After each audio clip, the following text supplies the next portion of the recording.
Good evening, everyone. I wanted to do a quick tutorial on how to flood royal icing onto our sugar cookies.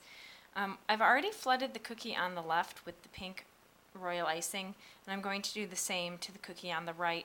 What you're going to need in order to do this is a sugar cookie, some toothpicks, and thinned out royal icing to flood consistency. If you don't know what flood consistency is, I should have links to my blog and other tutorials on my YouTube channel where you can get that information. So what you're going to want to do is outline your cookie first and let that border dry for a couple of minutes before you start your flood. Your flood is your thinner icing that is going to smooth out, just like this one here.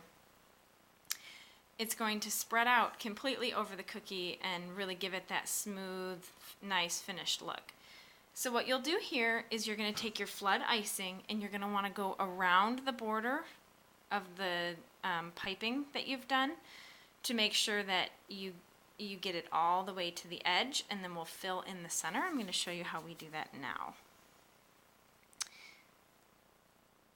So start here, and this doesn't have to be perfect. You just kind of want to do the best that you can. We can go back and fix any mistakes after you're done.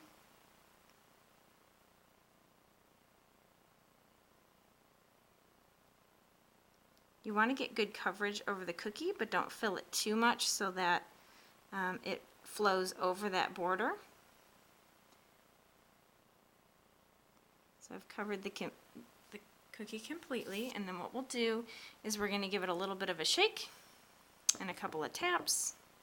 We're going to check our borders here and make sure that the icing is uniform.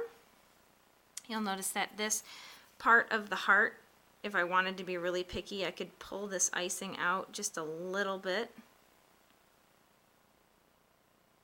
to really give a nice uniform look to the heart. The next step of what you'll do, once your icing is in all the spaces that you want it to be and it's smoothed over, is you're going to want to check for air bubbles, and you're going to want to poke those air bubbles and pop them immediately after flooding them. If you don't, once it dries, those air bubbles will pop at the surface and leave a hole in your cookie, which obviously you don't want. So what we'll do is we're going to let this dry before we do another flood color, because we don't want our colors to bleed into one another. So go ahead and let that dry, and you'll know that it's drying when it starts to give more of a matte finish. It's not going to be as shiny as it is now. And then you can go ahead and do your white. So I hope that helps you learn how to flood your sugar cookies here, and enjoy!